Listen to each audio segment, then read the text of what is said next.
زمانی که خدای عزوجل به فرشتگان دستور میدهد که بیاورین نامه های اعمال بندگان مرا، نامه های اعمال را میآورند. همه اونجا انتظارن که کی کامیاب است و کی ناکام.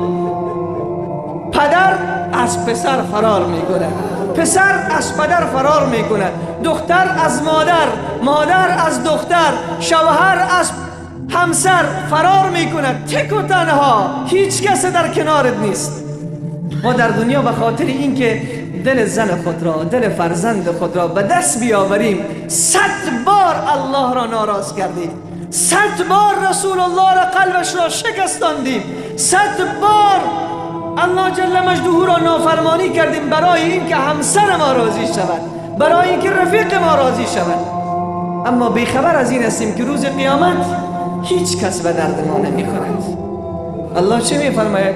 ولا تخزنی یوم یبعثون یوم لا ینفع مال ولا بنون الا من اتى الله بقلب سلیم.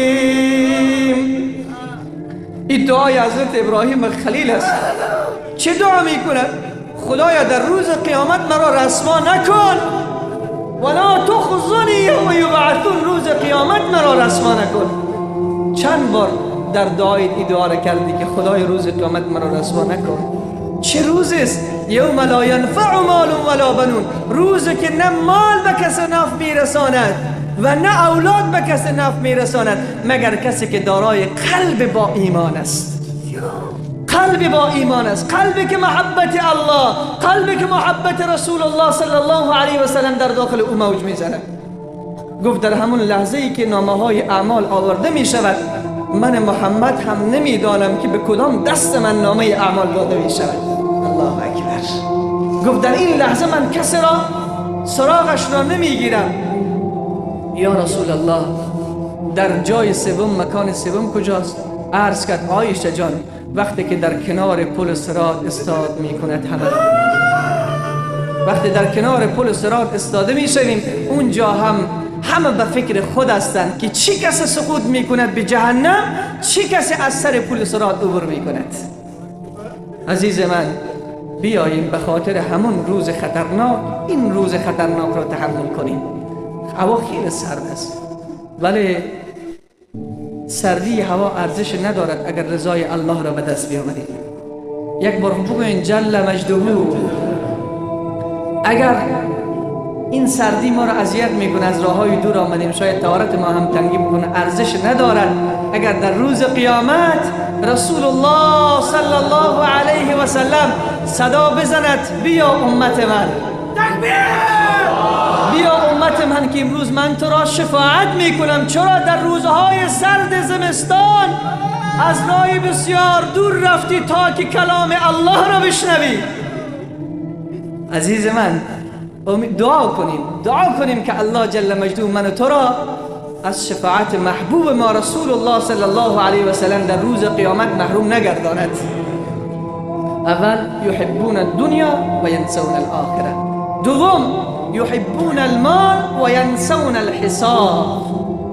محبت پول، محبت طلا، محبت زر، محبت دلار، محبت افغانی به دلشان پیدا می شود، حساب روز قیامت را فراموش می کنند. حساب روز قیامت را فراموش می کنند. از روپا از یک قطره آب سردی که نوشیدی، از لقمنانی که خوردی، ولا تسألون یومئذ عن النعیم، از کل نعمت ها الله روز قیامت از تو پرسان میکنه. بنده از کجا به دست آوردی؟ بنده به کجا مصرف کردی؟ پای اولاد آدم میخ میشود در زمین تا زمانی که 4 تا سوال را جواب بدهد. یک سوال ها همین است: از کجا این پول را به دست آوردی؟ به کجا به مصرف رساندی؟ از کجا به دست آمده؟ به کجا به مصرف رسیده؟ پیشتر برات گفتم این مال دنیا چند روز به دست من دوست. باور کن بعد از اینکه چشم ما بسته شد، دختر مردم به همراه پسرت میخوره، بچه مردم به همراه دخترت میخوره، همسر به همراه شوهر دیگرش میخوره، ولی من و تو روی خود را سیاه کردیم، حلال و حرام نگفتیم، از هر جای جمع کردیم. از هر جای جمع کردیم حلال و حرام نگفتیم. رسول خدا صلی الله علیه و سلم فرمود الله مال دنیا را به هر کسی میدهد، دوست داشته باشد یا نداشته باشد. امروز کفار چقدر مال دارند، چقدر ثروت دارند که وقت ما میبینیم از صفحات تلویزیون دیوانه میشیم که باید آمریکا بریم، چقدر بر رفاه و آسایش است اونها. نه، این مال خدا به هر کسی میدهد، دوست دارد یا ندارد، اما ایمان به کسی داده میشود که او دوست دارد. یک بار بگوین الحمدلله. این ایمان را به کسی الله میدهد که او دوست دارد. این توفیقی که الان شما از کجا آمدین؟ از کجاها آمدین در اینجا؟ این توفیق را کی داد؟ یک بار با آواز بلند الله. خب این شکرکار داره یا نداره؟ یک بار بگو الحمدلله. عزیز من، یک جمله درباره توبه همینجا بگویم براتون، چون همیشه من دوست ندارم کسی مایوس و ناامید شود. مرد در بنی اسرائیل 20 سال خدا را پرستش کرد، 20 سال الله را پرستش کرد، بهترین عبادت میکرد، گریه ها میکرد، نمازها میخواند. ناگهان رفیق ناخلف پیدا شد، این را از راه بیراه کرد و گمراه شد. از راه بیراه شد و گمراه شد. وقتی حضرت حیات الدین صاحبی رحمت الله علیه که زنده بود، 5000 4000 3000 نفر اونجا بودن فریاد میکردن. بعد از این که بزرگوار از دنیا رفت، کسانی از مخلصینش بودن که به من خبر رسوندن که جناب مولانا همون که گریه میکرد الان شراب می نوشد، همون که گریه میکرد الان زنا میکند.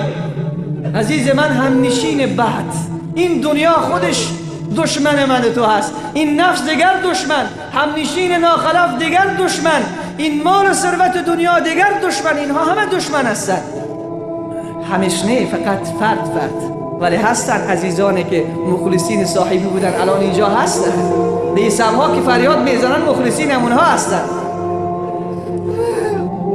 20 سال عبادت خدا میکند، بعد از راه بیراه میشود، شروع میکند به معصیت و گناه. هیچ گناهی نیست که انجام نمیدهد. عزیز من، وقتی انسان یک بار از راه بیراه شد، وقتی همون قید و بند بندگی خدا را لجامش از دهن خود کشید، باز دیگر او پروای هیچ گناه نداره. هنوز سنش به 60 رسیده هنوزم گناه میکنه، به 70 رسیده هنوزم راحت گناه میکنه، هیچ ترس ندارد. چرا؟ انسان بی حیا میشه وقتی گناه زیاد شد، قلب انسان میمیرد. پس ما در وقت مصیبت، در وقت رنج، در وقت غم کدام طرف میریم؟ الله میگیم. پس در وقتی که به رفاه و آسایشی هستی، به نعمت هستی، چرا نام از او را یاد نمی کنی؟ حضرت مولانا خدا رحمتت کنه، من این شعرش بسیار زیاد دوست دارم. چی میگه؟ وقت مرگ و درد آن سو میخمی، چون که دردت رفت چونی اعجمی.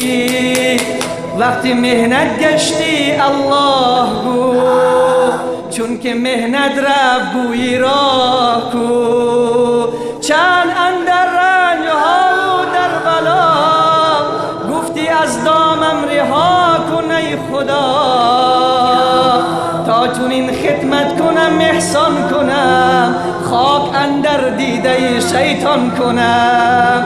چون رها کرد حق تو را از امتحان، همچنان هستی که بودی همچنان. در وقتی که مریض میشیم الله الله الله، وقتی که سرطان پیدا میکنیم الله الله، وقتی که نان از دست ما میرود الله الله، وقتی کسی میمیرد با صوفی میشیم، خواهرای ما بی آجی میشود. بعد از 1 ماه دیگر نه خدای هست، نه دینی هست، نه قرآنی هست. باز روز اوتل قولا برهنه، پاها برهنه، خدا فراموش شد، مرده هم یادشان رفت. نه عزیز من، نه، این ارزش ندارد. در وقتی که به خوشی هستی، وقتی که خدا به تو نعمت داده، اون وقت بگو الحمدلله، اون وقت بگو الحمدلله. گریه کن، چرا؟ هر لبخند دنبال خود گریه دارد، هر نعمت دنبال خود غم دارد، هر خوشی دنبال خود غم دارد. این مرد بنی اسرائیل شروع میکند به گناه و معصیت، آنقدر گناه و معصیت میکند، 20 سال دیگر گناه و معصیت میکند. یک روز از روزها نزدیک آینه میرود، نگاه میکند که چند تا تار ریشش سفید شده، چند تا تاری ریشش سفید شده، یک بار وجودش به تکان می آید که علامه اسرائیل آمد، پیام اسرائیل آمد، نامه اسرائیل آمد. بعد همین جا قلبش درد می کند، صدا می زند ای پروردگار، آیا به بنده ای که 20 سال از تو دور خوابیده است، به بنده ای که 20 سال از در تو فرار کرده، به بنده ای که 20 سال به تو پشت کرده، آیا دیگر جایی هست که برگردد؟ آواز میشنود این بنی اسرائیلی، آواز میشنود، کسی را نمی بیند. به این آواز گفته می شود که 20 سال محبوب ما بودی، ما تو را محبوب خود قرار دادیم، ولی 20 سال دیگر ما را ترک کردیم، ما تو را ترک کردیم.